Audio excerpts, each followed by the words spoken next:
welcome into Feldco Football Recap Live with Olin, Kreutz, Tom Waddle. I'm David Kaplan. We get to talk about another victory as the Bears dispatch the hapless Arizona Cardinals 27-16 at Soldier Field on Christmas Eve. Time for our Four Seasons Heating, Air Conditioning, Plumbing, and Electric game breakdown. Let's talk about it for all the right reasons. Four Seasons. Olin, I start with you. The play in the first half was really good. I was disappointed in the offensive productivity in the second half. What did you think of the Bears on Sunday? Yeah, I think that was everybody's main takeaway, right? The 21 points and then get up big, and then where's the offense the rest of the game? I just want to go back a little bit and say, okay, they are the hapless Cardinals, but the Bears are better. They're a better football team than they were last year. I don't know, as I go through it, it's kind of like, do you compare them to last year? Do you compare them to Ryan Pace's last year? Do you compare them to the year before that? What do you actually compare them to? Because they're better than last year, but they're better than the team that Ryan Poles basically dismantled.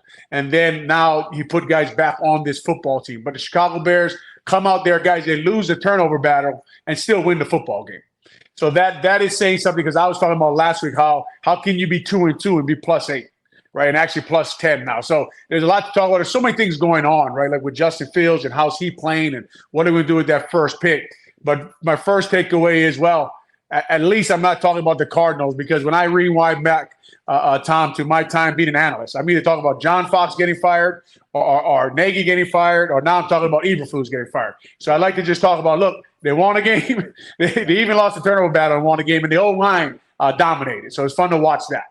Yeah, I mean, you see progress. Again, I said this last week, Olin. The unfortunate nature of this is when you've got decisions the magnitude of the ones that are facing Ryan Poles, you do acknowledge beating a bad Cardinals team. You have to say, hey, this is good, this is progress, but you don't want to be considered the bum slayers. You know what I mean? You also want to be able to stack up with some of the better teams. And the win that they had against the Lions was a very good win, a team that I think now has 11 wins.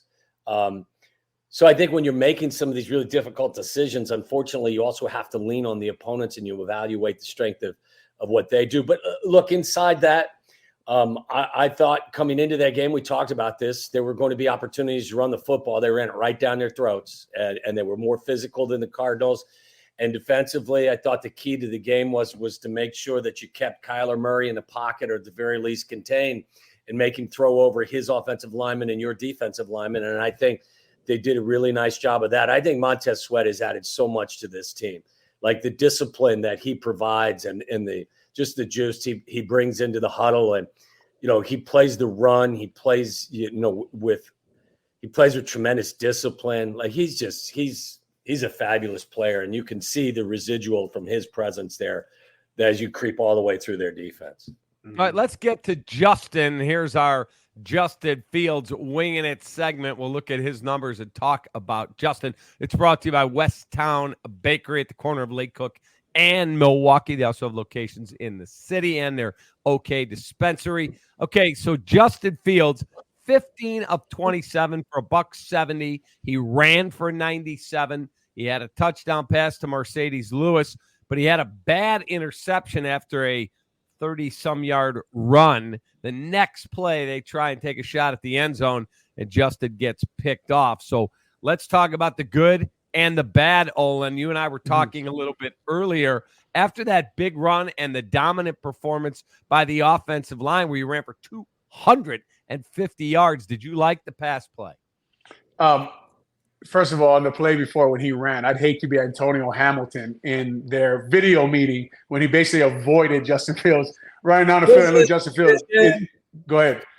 No, I said business decision. Business decision. Justin Fields is a big, strong quarterback, man. He bought himself time and did a really good job, Cap, extending plays in this game. Not much of a pass rush from the Cardinals. Credit to the Bears offensive line. I'd like to, shout out Cody White here for going to the bench, coming back in, playing at the level he played at, providing that for the offensive line. Lucas Patrick, I thought, had one of his better games. Now, as far as that interception goes, that's just a bad throw. Just a throw you can't make down there on the, it's first and it's on the 20-yard. It's like the 15-yard line. It's 1st and 10.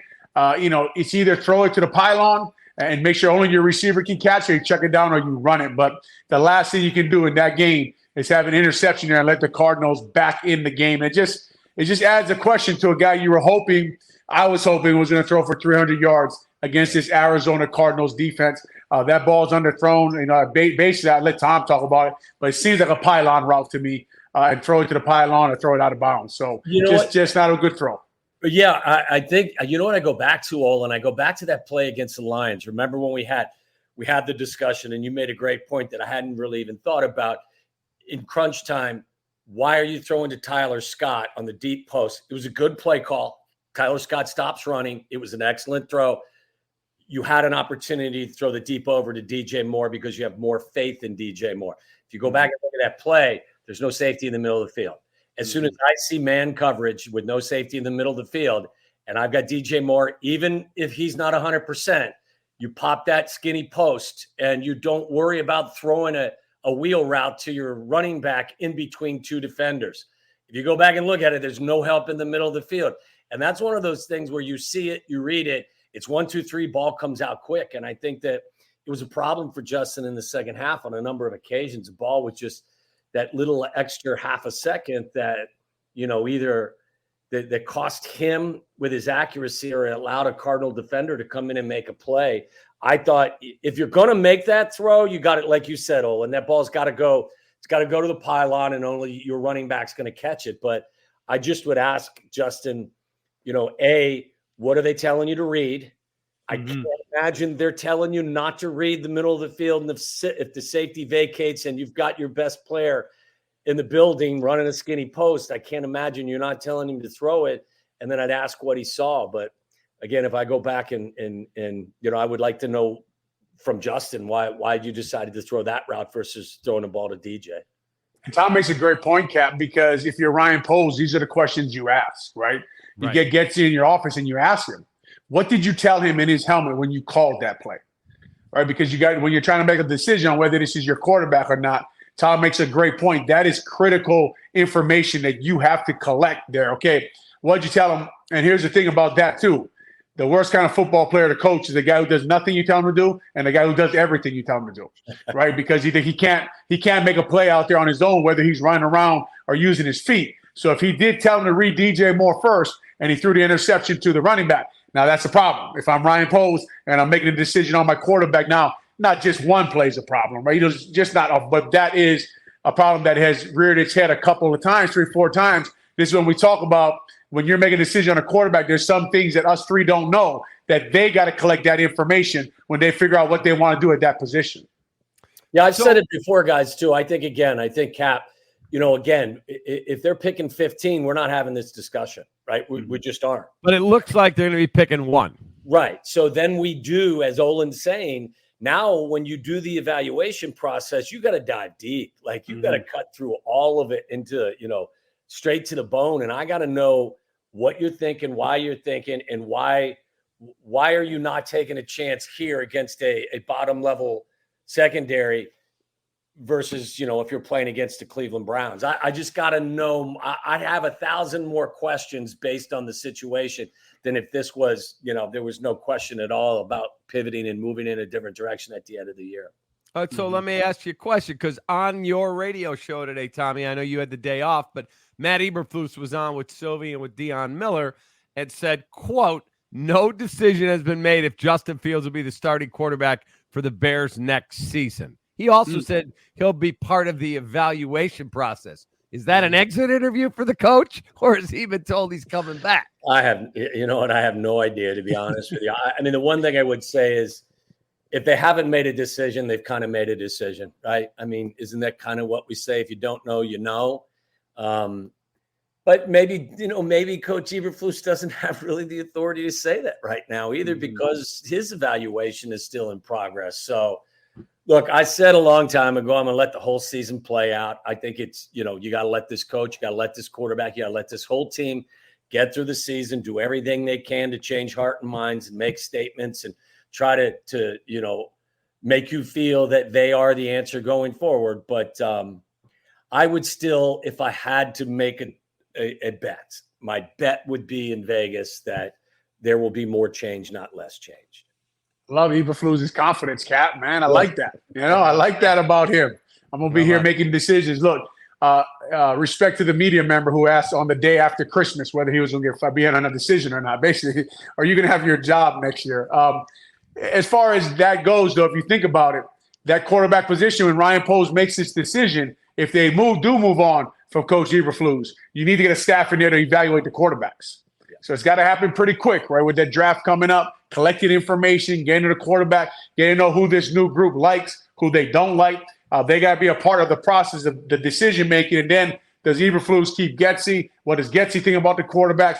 These are all interesting questions to ask, man, because as we keep talking about, everyone acts like there's no decision to be made. You're crazy if you think there's no decision to be made when you have the number one pick 2 years in a row. These are critical decisions. You cannot tell me when you watch that film, anybody with NFL eyes sees that ball coming out too slow. Anybody does. The guy's an amazing football player. He makes amazing plays. He's an amazing athlete with extends plays. But on simple out routes, it just comes out too slow sometimes. He's got to work on that. What do the Chicago Bears think about that process when he's in the pocket getting the ball out on quick plays? I thought the game. Guys a question. What about saying to Andrew Janocko, you know what? I just want to see something different. You call the plays the last two games. Love it. Love it. We talked about it last week. I love that. I think they should have did that this week. Right? I don't know what this whole continuation, because with Getsy calling plays, guys, everyone still has questions. If Ryan Poles, Coach Eberflus told you they have questions, because they even say Justin Fields, we don't know if he's our starter next year. Right? They're telling you they have questions in that building. So if you have questions, how do you get to answers? Right? And I remember when they fired their second coach this year, and that's all going to go through the evaluation process too, I'm sure, whether you keep the coach or not. When they fired the second coach, Ryan Poles stood up there and he said, in this building, we make the hard decisions. And I thought to myself, I'm going to hold you to that. Right? I'm going to hold you to that. So make the hard decision. Right? Move the coordinator out, and let's see if anything different happens with Justin Fields out there. Because right now, I know exactly what I'm going to get from Justin Fields, from the defense that goes on the field and the coordinator on the other side of the ball. Tommy? Yeah, I think it would be very interesting for sure. I think that there are a number of issues with how their offense, performs on a consistent basis.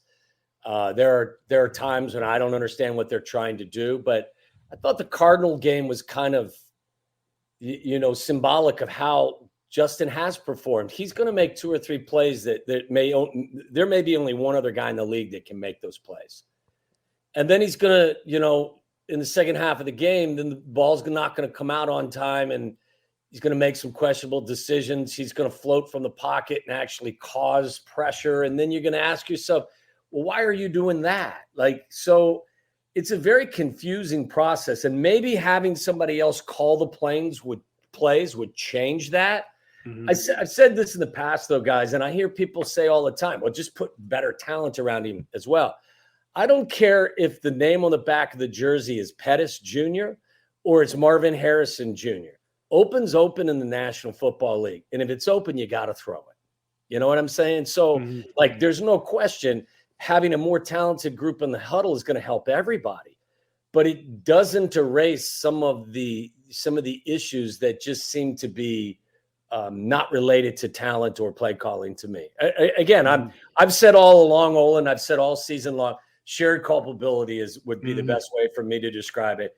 There's not one person that deserves all the blame. They've all, harmed each other in this process over the course of time, and everyone needs to be held accountable for it. I think it's a great point, Cap. Let me jump in on that right there, because I don't know what you guys thought, but I thought my biggest fear going into this year was I knew last year I couldn't really break down Justin Fields. Right? I didn't like what I saw, but I didn't like what I saw from anybody, and their team was just not very good. The way they put it together, and the guys they cut and guys they brought in, they weren't spending a lot of money, and they didn't put a lot of assets on offense. And my biggest worry was do this show late in the year or a show like this and not know again for certain. And I got to be honest, man, and to Tom's point, I really don't. I don't. He hasn't played with an all-pro on offense yet, and the guys are getting better. Right? DJ Moore's a great wide receiver. I really like it. Right? But Khalil Herbert was hurt all year. Braxton Jones was out for a lot of the games. Cody Whitehair didn't work out at center. Darnell Wright's been solid. Nate Davis hasn't been in there. Cole Kmet has ascended. He got a little injured, so he was – Mooney, I don't know where Mooney went, right? They're trying to tell me, like you guys know, pet peeve of mine, Tyler Scott will make that play. No, he won't. It's just, I just don't. You see what I'm saying? Like, I know what I'm seeing on film, and Tom's right. Open is open in the NFL. The ball's got to come out faster. Justin knows that. Janoko knows that. Getsy knows that. Anybody watching the game knows the ball's got to come out faster on some plays. But if you don't say that there hasn't been a ton of talent on that field, you're not telling the whole story. Yeah. There's no doubt. Like, valid point.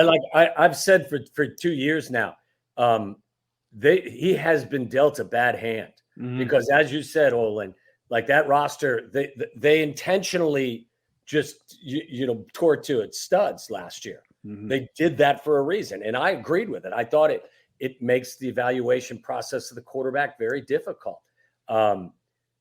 He's been dealt a bad hand. I think at times they don't necessarily put him in a position to take advantage of what he does best. But I think he's been his own worst enemy at times as well. So that's why I say, like, I can go through a full game and I can watch the first half of that game against the Cardinals and I go, I understand that. Keep running the football. You're a run-first team and then boot off of it and then some design quarterback runs. And then we get to the second half. Everyone should have eaten in the second half of that game. You know what I mean? Like, that's a game where Khalil Herbert did. But that's a game where you have a 100-yard receiver, a 100-yard rusher. Justin throws for 300 yards, runs for a touchdown, and throws 3 touchdown passes. They had 6 points in the second half against maybe the worst defense in the National Football League. And one of the field goals came because they turned it over on downs at like the 25-yard line. Like, they're such a frustrating crew. At times, I can watch you do all this good stuff in the first 30 minutes of the game. And then in the second half, I don't know what you're doing, and I don't know why you're doing it. If Mercedes Lewis gets a plate, everybody gets a plate, Tom. Everybody gets to eat. Awesome for Mercedes Lewis, man. I mean, that was good to see a guy like that who puts in that kind of work at that age get a touchdown. But Cap, I mean, you just go on and on, right? Like, if I go through and analyze everything, I got to look at what Kansas City's doing. I got to look at the coach who used to be here. I got to look at them take a big step back in play calling and execution and things like. I mean, I don't want to pour on Nagy, but I'm saying that is part of the analyzing the quarterback. That's who he played for, right? And then I got to go to, okay, your offense wasn't good last year, but you just stay status quo. Everyone knew that you had to put in college concepts. Everyone knew that you had to get the quarterback running the ball.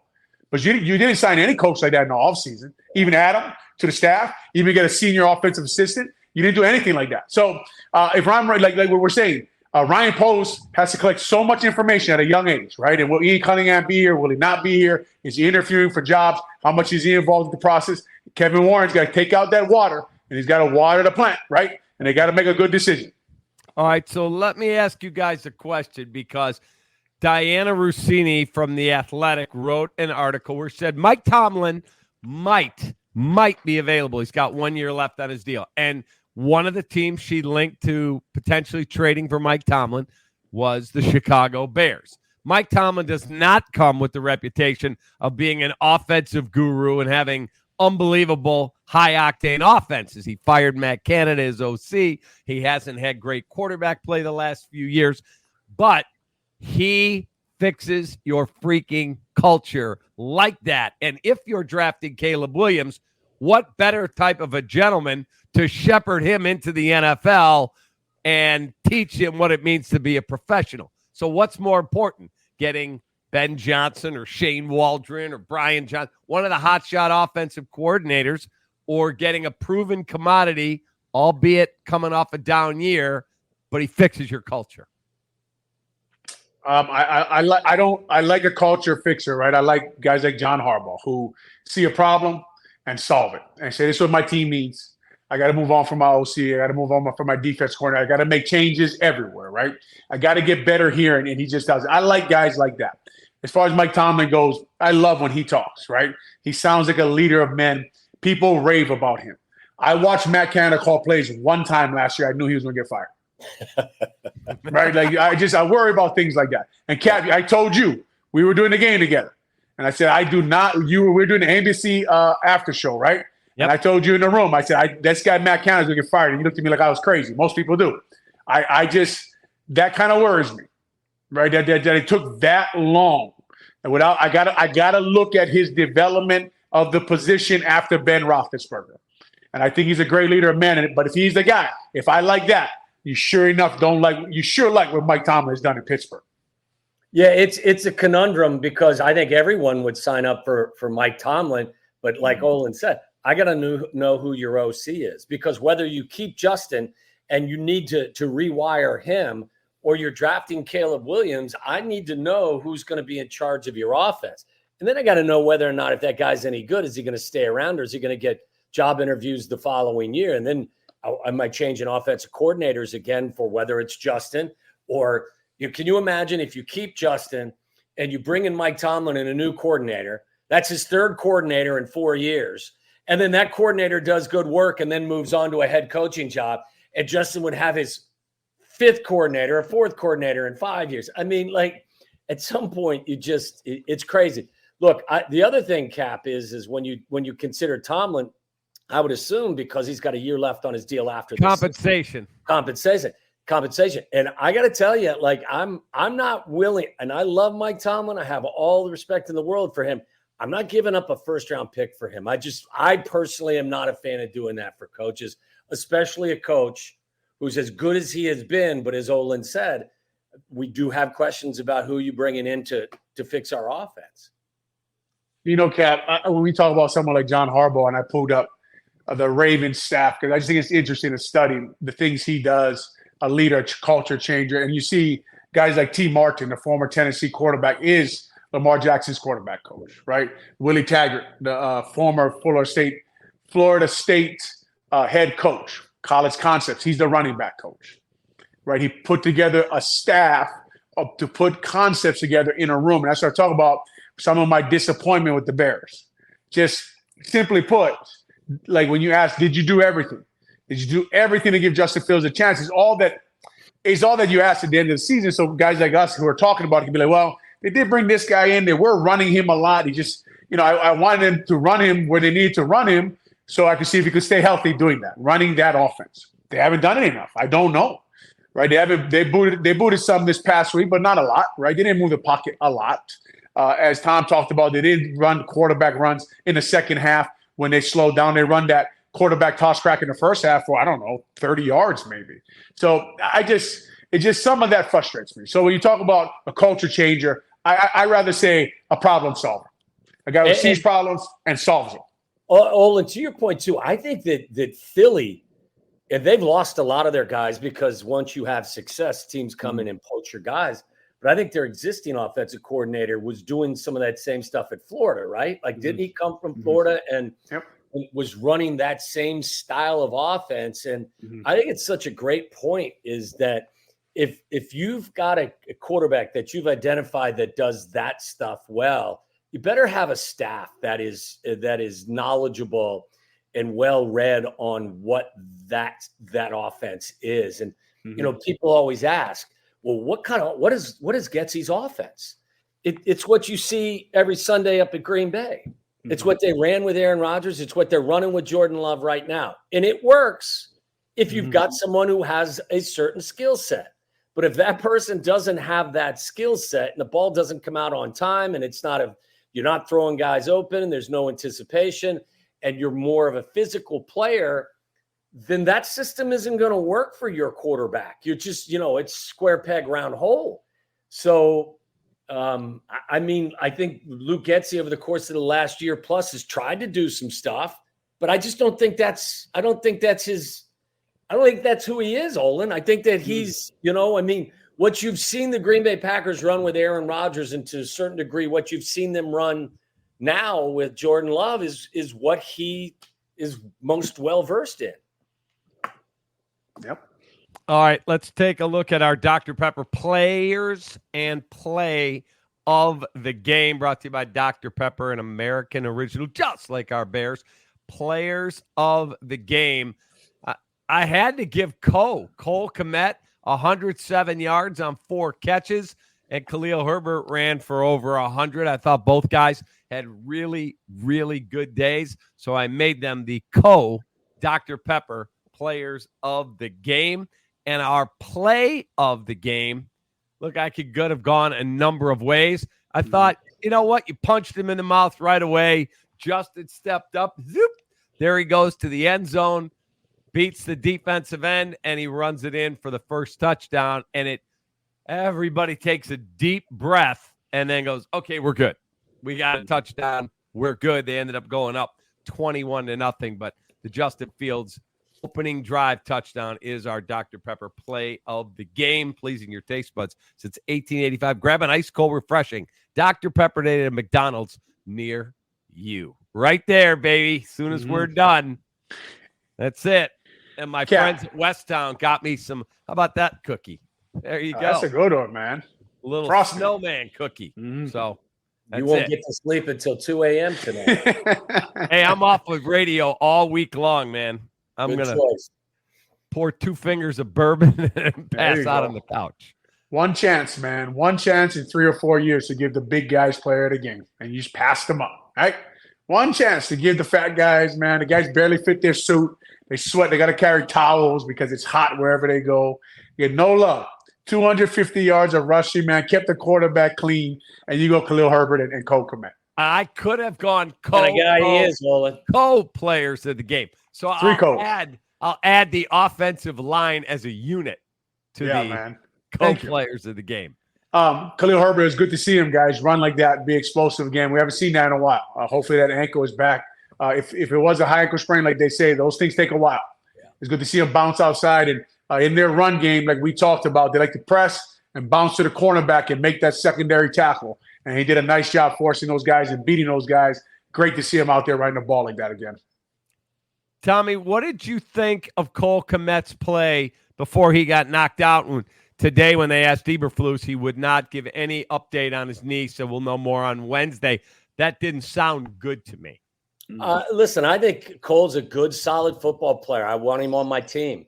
I think they finally have defined his role correctly. I think when the previous crew was here, they were trying to make him be Travis Kelce or TJ Hawkinson. And that's just not how Cole plays. By the way, Hawkinson torn ACL and MCL. Oh, I hate to hear that. Yeah, from a low tackle. Yeah, he's just not that kind of player. That doesn't mean he doesn't have a role. He's got a nice role on this team. But I'm glad to see Cole, contributing and doing good things. I actually thought, like, I'm weird because there's certain plays that I get excited about, and I love that little bend in route that tight ends are running now, where from the slot they run that bend in like they're going to run the deep cross and then stop and they come back to the corner for a sail route. I thought it was an excellent route, him feeling the zone. And I thought it was Justin's best throw of the day as well, because that ball's got to be thrown to a spot and you're kind of throwing a guy open. It seems like a very basic kind of throw and catch. But to me, that's the kind of stuff that makes me say, okay, now you're starting to feel it. Now this is what it's supposed to look like. So I think Cole's done a really nice job this year. And I think that, I would love to see them have another tight end that also can stretch a field a little bit more than Cole. I'll say this too. I said this to one of the guys at the radio station. I think Cole's done a better job with his body control too and getting better separation. He was a drifter. I think that, a guy that would kind of round in, he'd do his routes and he'd round them off and he'd give an opportunity for a defender to undercut throws and stuff. I think he's better technically, and I think he's done a much better job with his technique, and I think he's done a better job creating space. You see it now on some of the quick outs now when he's matched up with either a linebacker. We saw it against Anzalone against the Lions a couple of weeks ago, or he finds himself matched up with a safety. So I see improvement. I really do. Yeah, 4 catches, 100 yards, right, Cap? I mean, yeah. And I think he went in with a quad, so maybe he's got a couple of injuries that come up on him to end this year. So hopefully he gets healthy. They need him out there. All right, I want to break down the offensive line when we come back and see where they may be headed and talk about the decisions facing Ryan Poles, because 2 weeks from yesterday is Black Monday. There's a lot coming right down the train tracks. We'll get into that right after this. Hey, Dad, we're running low. We'll be all right. What is going on here? Insulation? I'm chilly. I can't help you with a decoration, but I can help you replace these windows fast. Right now, buy one window and you'll get one free. Plus, no interest until 2025. And we'll get it done Feldco fast. Buy one window, get one free, and soon. Hurry. Call now. Call 866 for Feldco. Feldco Bears Recap Live is brought to you by Feldco, Chicago's home renewal experts. Call 866-4FELDCO. Four Seasons Heating, Air Conditioning, Plumbing, and Electric. For all the right reasons, Four Seasons. Vienna Beef. Go to viennabeef.com and use code CAP23. That's KAP23 at checkout for 15% off your order today. And Dr. Pepper. Grab an ice-cold, refreshing Dr. Pepper today at a McDonald's near you. Westtown Bakery in Wheeling at the corner of Lake Cook Road and Milwaukee. Enjoy the best brunch Saturday and Sunday mornings. And by the way, Chef Chris Teixeira, not related to Mark, said, hey, if the guys want to try the fudge brownies on an off night, let them know. They've got the best THC brownies over there at the OK Dispensary. So I'm getting Mindy to cook them for me. Anyway, I want to talk offensive line with you, Olin and Tommy. So Darnell Wright. I don't know what the hell I'm looking at. So talk to Olin. Okay. Tommy keeps saying that, Cap, but we know he knows. He knows. He knows what he's looking at. So Darnell Wright is probably going to make most all-rookie teams. He's had a very solid rookie year, and he will be a piece going forward.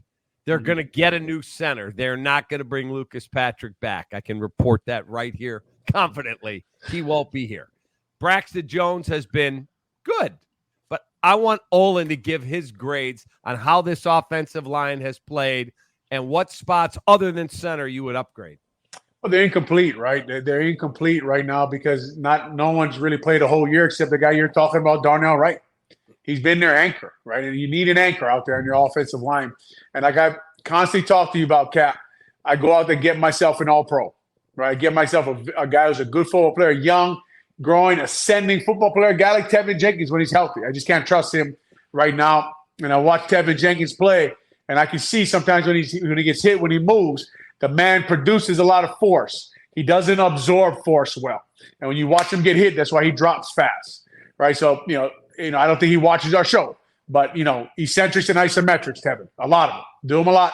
Do them in the offseason. Get those joints right. Get yourself to absorb force because you have a chance to make a lot of money. A good football player, and he's shown he can be a good football player at multiple positions. So when they lose him, you can see they lose something, Cap. So they got to get themselves a really, really good guard center in there somewhere. I don't care. You take the best guy on your board. You put as much talent in that room as possible. It's been too long. We talk about it all the time, man. There's just not enough competition. They don't bring in enough guys, right? Whether it goes back to the years I played, and we were going with guys, and you're like, man, hey, Olin, we're going to get you a tackle. Next thing you know, we got guys like Frank Oldmeow, and they get Julius Peppers, right? Why is the defense good? Well, let me take a guess. Right, let me raise my hand and take a guess. You got a Hall of Famer, and you put him with another Hall of Famer. Guess what? The defense is going to be pretty good. We talked about they put $220 million, and they gave Eberflus $220 million. You know what Getsy's saying in a room somewhere? He ain't gonna say it in public, but he'll tell you in a room somewhere if he got drunk. Gosh, I wish I had $220 million in my offensive side of the ball. I bet you I'd be good at calling plays. Right? Give me a Montez Sweat at left tackle. Give me a Montez Sweat at guard. Give me a TJ Edwards at running back. Give me a Tremaine Edmonds at receiver. Give me Brisker. Give me Gordon. Let me see what I do. Yeah. Preach. Exactly right. Very well said. Tommy, how shallow is the talent, in your opinion, in the wide receiver room? Obviously, DJ Moore is going to go to the Pro Bowl, and he's a stud. I said top 12 the other day, and you'd have thought that I had offended someone's child. I mean, it's like people are like, he's a top 5 receiver. I'm like, he's not top 5, but he's a very good football player. I mean, once you get out of 2 or 3 or 4, you kind of you can just pick a name out of a hat. But I wouldn't be offended if I was DJ or one of DJ's relatives if you called me a top 10 receiver in the league or even top 12. Mm-hmm. So how much more do they need in that room? I said this, like, last week, maybe I said it to you guys. I think that Ryan Poles has done a really nice job in a lot of areas. I think that talent across the board is significantly better than it was. I'm not so sure that he doesn't need somebody to come in and sit with him, regardless of whoever's in charge of that position on his staff, to kind of just talk through some stuff with him. Because whether it was Velus Jones, the selection of Velus Jones, and that's been well documented, or was the trade for the Chase Claypool, and Tyler Scott's got some skill, but I don't think he tracks the ball very well, and I don't think that he catches the ball with his hands very well. And look, I mean, it's kind of part of the prerequisite to be a receiver in the league. So Mooney, I have no idea. I said to you guys last week, I have no clue what happened with Mooney and Justin. There is zero continuity. There's no rhythm with those guys. You can see it on film, and it's really strange because I know they're good friends. I know they work out a lot together. I think Darnell's probably destined to go somewhere else, and we'll find. I'm not suggesting to you he'll be an all-pro with Kansas City or somebody else, but he'll be a better football player there than he was here. Sometimes you just don't have a great year for a number of reasons, but it's got to be upgraded, Cap.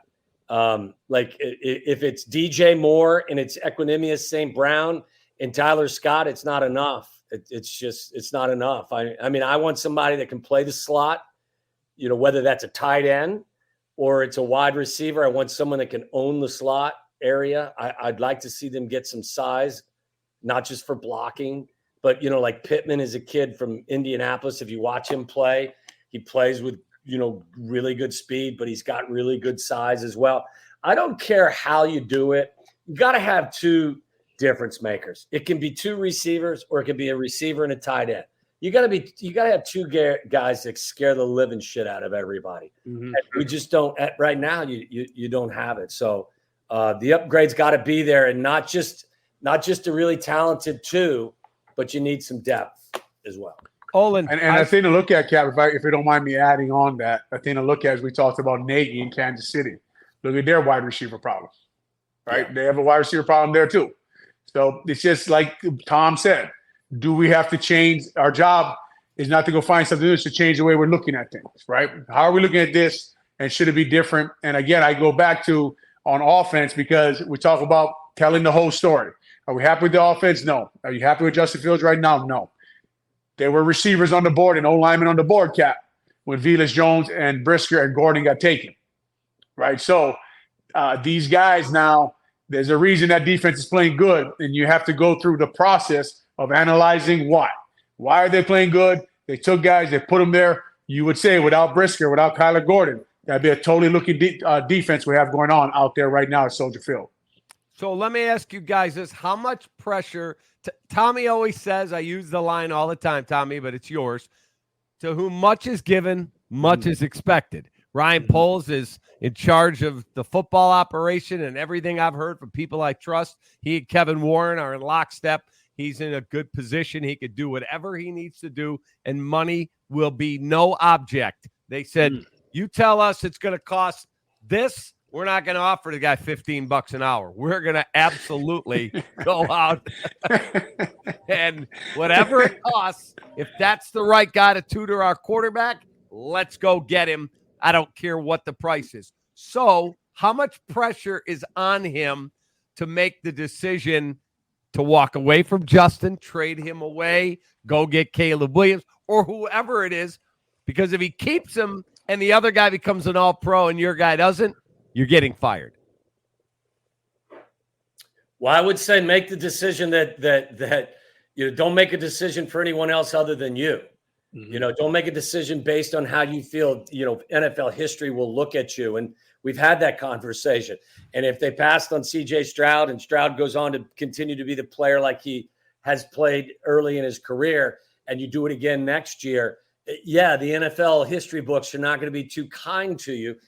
You can't make decisions based on how you think people are going to perceive you, but you are a human being. So I'm sure it factors into how Ryan Poles is looking at this.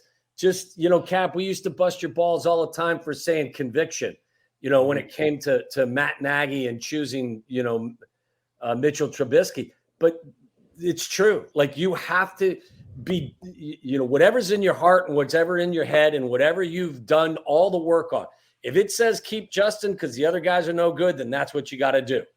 If it says I got to go to Caleb Williams because his floor and his ceiling are higher than Justin's, and Justin I don't believe is going to take us where we need to go, then you got to pivot. You got to go with Caleb Williams. You can't live in the middle. You've been given an opportunity that most general managers could never even dream of, and that's have the first overall selection in consecutive years. So do your work, make a strong decision, and run with it with no indecision at all. Olin? What's the Panthers doing down there? They're trying to play football all of a sudden, scaring us like that against the Packers, right? Oh, my God. That kid's playing a little better now, too. Yeah, the ball's coming out fast, man. He's getting that ball out and putting it in good spots. That one, the corner route at the end of the game last week was one hell of a throw, man. Yeah. Ryan Poles, I don't feel bad for him at all. It's a great spot to be in, man. I mean, what a position to be in to have all those assets to build the football team you want to build. And as Tom says, put the right people around you, people who make you uncomfortable sometimes, who question what you say, who give you different opinions, and go out there and build the best football team you can build in Chicago. This being a general manager for this franchise, turn around, get it moving in the right direction. Like Tom says, do what you think you should be doing, right? Make the right decisions and go with it. Go with what you believe, but make sure you have the right people supporting you. It's going to be an interesting offseason for the Chicago Bears, a fun one, I would think, for Ryan Poles to build a team. Like you said, Cap, money's not a problem, but here's the problem. It doesn't matter what the guy costs. You got to get to the right person, right? You got to get to the right people, and they haven't got to the right people in a while. Right, so they have to change the way they think about things up there. They have to put the right people in the room. They got to do things a little differently because the way they've been getting to people, they haven't got to the right person in about 12 years, Cap. I think it's such a great word, too, Olin uses is if it's uncomfortable, so be it. Mm-hmm. And you can't make decisions just based on your comfort level. Well, I feel maybe it may – no. Like if you feel there's a coach out there that makes you a better football team – but you're represented by the same agency and you really do like Matt Eberflus, like you can't allow that to sway your decision. If you think that there is a head football coach that is better for your franchise, despite how much you think of Matt as a guy, then you need to make a decision. The Cubs did it, right? Cubs did it up on the north side. You do it with your players and you do it with your coaching staff as well. And I'm with Olin. Like, I don't feel bad for Ryan Poles, and I don't mean that in a bad way. I mean, if I was a general manager, I would love to have the resources at my disposal that he's had over the last couple of years, and he's done a really nice job. Like that trade he made last year created some of this that he has at his disposal right now. So that's him. That's on him, and that's good for him. But, yeah, he's got an opportunity that I think 31 other general managers would probably love to have. You mentioned the Cubs. I actually spoke to Theo Epstein, and I asked him, boy, when you fired Rick Renteria, Jed had him work for him in San Diego. You guys had this cozy relationship. He said it was not easy, but he said you got to remember something. You got to be loyal to two things. One is the man in the mirror when you look at it. You better be loyal to what you believe is the right thing, not anybody's feelings. And number two is the freaking logo on your chest. If you're not, what's best for the Chicago Bears? Not, as you said, my agent, I have the same guy, I don't want to be at a Christmas party. No, make the tough call. If the right call is to go hire Olin or Tommy, you got to go do it. Period. Cap, and let's talk about, what people are whispering in the back. You talked about, if they don't take the guy becomes an all-pro. There's already a guy out there, right? There's already one. CJ Stroud's in Houston. He looks like one hell of a football player, right? I'm watching Roquan last night. Guy's a good young football player. So you're waiting for him. He's collected all these assets after trading guys away, trading away picks. This is a big year for him. And you're watching already these guys who've gone away, right? Like, yeah, they're six and what are they now? 6-9. 6-9. I mean, with Khalil Mack, Roquan Smith, and these guys, they might be 6-9 anyway. So how much better did they really get? Right? I don't know that. Those are questions that you don't know, right? With CJ Stroud, how much better are they? Is a question at quarterback or is a quarterback question already answered, right? If CJ Stroud, if you took CJ Stroud last year, so. There's a big year coming up here. A lot of things going on, a lot of things to look at. And like we all say all the time, hope he makes the right decisions. Of course, we're all cheering for him. Yeah, it's going to be to whom much is given, much is expected. But And listen, I listen, think guys, he knows what he's doing already. And Cap, I love the fact they're winning games right now.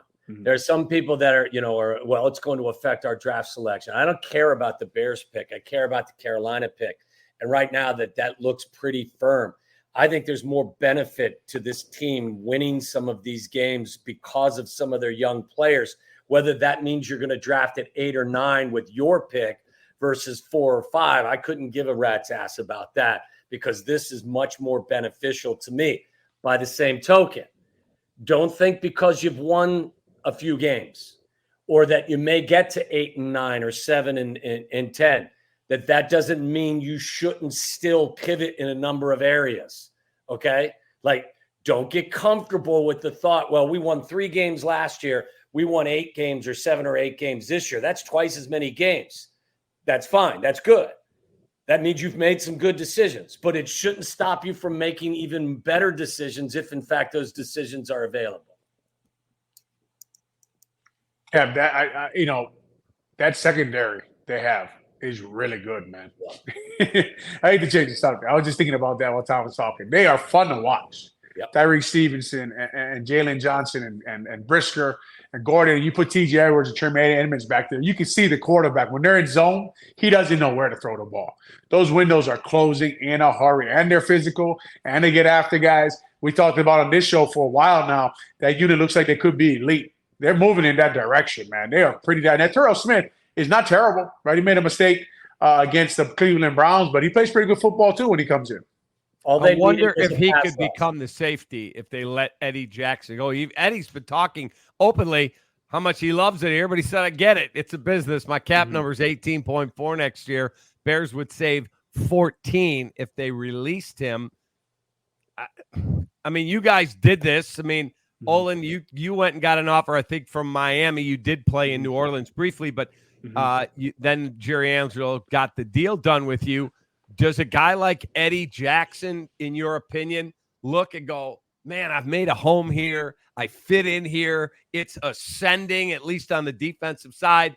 All right, let's restructure my deal. I'll take a little less, or guys don't think that way? I think if you're Eddie Jackson, you go talk to your agent and you look at where you are in your career and the level you're playing at, and I think he's going to get a reduced rate no matter where he goes. Maybe let him test the market, right? Let him test the market and see what's out there, because I think he provides more value. You're at the point in your career where you provide more value to the team you're playing for than anywhere else, right? And sometimes you got to go out there. I went to free agency twice. I re-signed during the year once. In 2000, I got lucky. I came up in 2000. They re-signed me in 2006 in a Super Bowl run. That's just luck, man. Team's doing good. Everyone's feeling good. You come out upon a contract. I went, like you said, in 2002, I went to free agency, and then I went to free agency again in 2010. And when you go out there and look, it's humbling sometimes to go out there and see what other teams think about you. But I always tell players, if you're wondering how good you really are, go to free agency and find out. Yeah, a Cap, like you said, you mentioned you think, Cody Whitehair and Lucas Patrick will probably be, salary casualties at the end of the year. I don't see a scenario where Eddie comes back unless they work out a deal that is very team friendly at this point. And maybe he'll find somebody out there that's willing to give him more money. I don't know. I mean, he's had a really nice career, but he's not the player from my perspective that he was several years ago. So I think what they're going to do is move on from him, to be honest with you. But I wonder if Terrell Smith can be a guy that could move to safety. I was just going to say this to both of you guys, that can you imagine, because they've got so many talented guys back there, and we saw that in training camp, and we sat there and watched them over and over, and I was like, all this secondary needs is a pass rush, because you can't. It doesn't work where your corners make your D line better. Okay. It just doesn't. The NFL doesn't work that way. Your corners are made better by a good pass rush. And this group is already good. But when you put a pass rush in front of them, and Olin mentioned it, they'll jump routes. The quarterback doesn't know where to go with the ball because the windows are closing quickly. If I was playing against this group, I'd sluggo them 10 times a game. I'd go slant and go until I could get them off my guys. Because they settle their feet, they sit because they're all talented, they're smart, and they're very physical, and they're very aggressive players. I wonder if you could kick one of them to free safety. And now, you got Gordon in the slot, you got Stevenson on one side, Jalen Johnson in the other. Maybe Smith can play free safety. And now you basically, at that point, you have 4 corners playing. Yeah. They take another safety in the 3rd round, Cap, instead of an old lineman. I'm a little crazy, though. I'll just tell you that right now. I got to think he's going to address center in free agency. Now, I know for a fact the guy that they liked was the starter down in Miami, and then he tore his ACL. I don't know. Is he ready to go by opening day? I don't know the answer to that. Yeah, it's tough to give someone money. That's terrible for him, man. I mean, Oh. you were talking about him a lot, playing at a high level, having a great year, coming up on his contract year, and just the worst thing that happened to a football player. A guy who's probably put in a ton of work. I don't know him well. I know their O-line coach under Frank Smith, and he's high on him. So it just sucks, man. Yeah, that breaks that. Look, I know it's a business, and I know everybody's a big boy. That one, when I heard it, I actually got sick to my stomach thinking that guy got up every day probably at 6 a.m., ate right, went and trained at the gym, and then watched this tape and then did this and thought, we're just going to bust our ass throughout the season, and then we're going to get our payday to set up the rest of my family. And then that happens. And I know it's life, but that stuff really is disappointing. Cap, I think you just want it to be right. You know what I mean? You were telling me that you're going to sign the Dolphin center from mid-season. I have. You just want it to be right. That's why you were sick to your stomach. You didn't really feel that bad for him. Right. I love being right too, to be honest, Cap. No question. It is amazing, and I don't say this just because Olin was a great player at the position, but you see how important that position is for certain teams. Look at the Lions. That's an entirely different offense. Frank Ragnow when he's there. You even pointed it out to us when he was out against the Bears, and they were also missing, I think, one of their defense. Aleem McNeil. And Olin said to me, I talked to him, he goes, "You're missing your nose, your center. You're in trouble." Yeah. And their safety, right? Gardner Johnson. Yeah. Totally different team. And when you've got a quarterback that at times Jared Goff's a good quarterback, but protection is he gets skittish if he gets bothered. So I guess my point is that I think you guys are spot on. Center is a position they have to get an answer to in this offseason. No, yeah, and we go back to what we were talking about, Cap. Right? We were talking about what you spent your assets on. They were the top 2 centers in the last 2 drafts were there for them to pick. Correct. And they took secondary guys. You're correct. Right. So that's just you built the team in a certain way. Now your quarterback has pressure up the middle. It's just things you got to look at when you're making your decisions. All right, let's do our Vienna eye on the opponent. And I just had my neighbor come over, and he just said to me, Jordan, he's like, we ordered a bunch of Vienna food. It was awesome. And they watched the Bears game the other day with family that was in town for Christmas. You should do the same thing. Great taste and flavor since 1893, celebrating their 130th anniversary. Look for one of my favorite kits, Chicago-style hot dog kit. Perfect for tailgate, game day, a party. Go to viennabeef.com or use code CAP23 at checkout, 15% off your order today. All right, the Falcons are alive.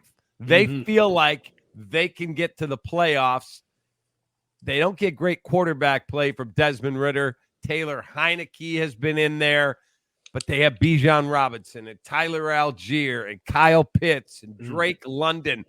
They've got some talent now on this roster, gentlemen. This is no walk in the park, in my opinion. Not at all. And let me tell you guys somebody you might want to watch. There's a right guard named Chris Lindstrom, and this guy is a ball player. Now, it's going to be a battle on the middle between Billings and Justin Jones. I'm excited to watch that matchup. On defense, they are good, man. Calais Campbell, guy's a monster, right? He reminds me of Megatron, right? They get in Transformers. The guy is humongous. David Onyemata, good pass rusher. Lorenzo Carter, good football team, good defense. Not what they just saw against the Cardinals. So another good time for Justin Fields to show us what he is. If Luke Getsy, them to hopefully make a good impression. Lindstrom, another BC kid. No. You know, we didn't do much with wide receivers, but offensive guards, centers, tackles. Mark Colombo. Yeah. I mean, Mark Colombo, man, tough football player. He was tough. Yeah.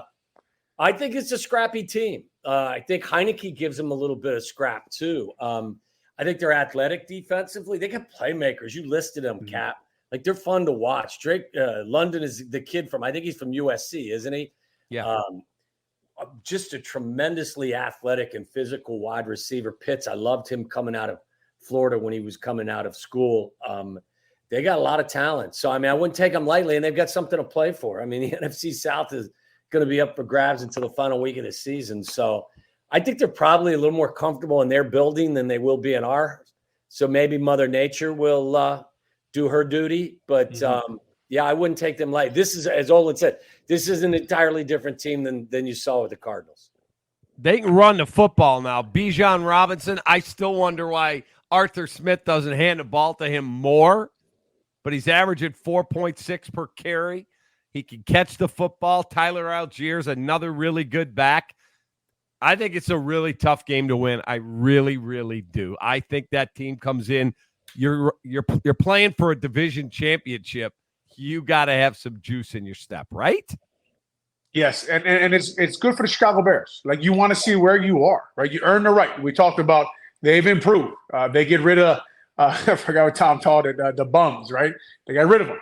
Now you move on. Bum slayers. They slayed some bumps. Now show us you beat a team like we're saying when we pulled the roster up, Cap. You name the guys. I like their offensive line, right? Jake Matthews, Bruce Matthews' son. I like their offensive line. They do a nice job. They do a nice job blocking. I like their defensive line. They match up in the trenches. As Tom said, if the weather is bad, we run the ball. Will they stop the run? Force Justin Fields to make some throws. Get the ball in Bijan Robinson's hand. We've seen through the year, screens are a problem for our defense. Will they get us some screens? It's going to be interesting. Not a good game. A game I want to see the Chicago Bears. A game I'm sure they want to be in. Shit, I'm sure they want to be in this game. They want to prove to everybody that they are a good football team. Here's your chance at home. Soldier Field will be rocking. Go ahead and get yourself a win. Yeah, I 100%. Show me that you can beat a team that's got something at stake.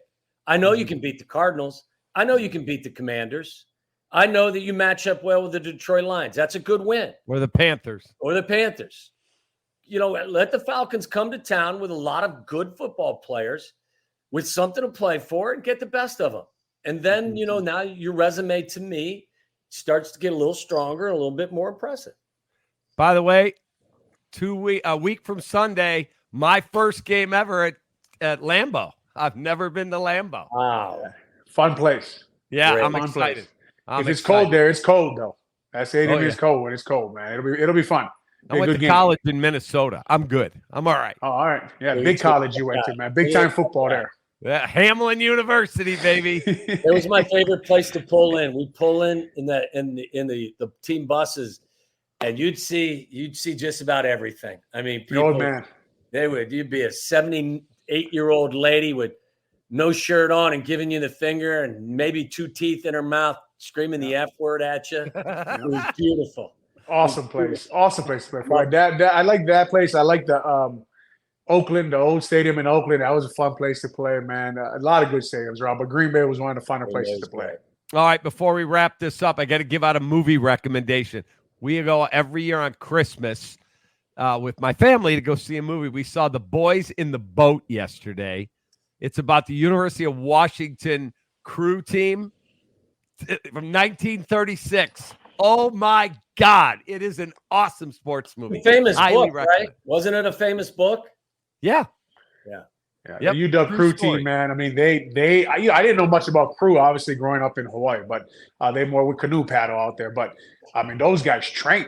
You know, the girls are strong. They walk in the weight room. I was like, man, who are these people? And they were national champs when I was there. So that doesn't shock me that there's a movie about that whole program they've been having there for years. By the way, my son Brett and my ex-wife are in Hawaii right now, and he called me today. Hey, Dad, could I go see Mr. Kreutz here? I'm like, no. He lives in Chicago, bud. Tell him he can go see my dad. That would be an interesting day for him. There you go. Hey, all right, Olin, give me your two keys to the game, and Tommy, give me your prediction. I think with their quarterback play, we talk about Bijan Robinson. I say this every week. I'm an old school football guy. I think they got to stop their run. All right, they got to stop their run and don't give them play action passes. Now on offense, Justin Fields is got to hit those quick passes on time. And like we've been talking, Coach Eberflus has mentioned for weeks, we got to hit the big plays. We got to take shots.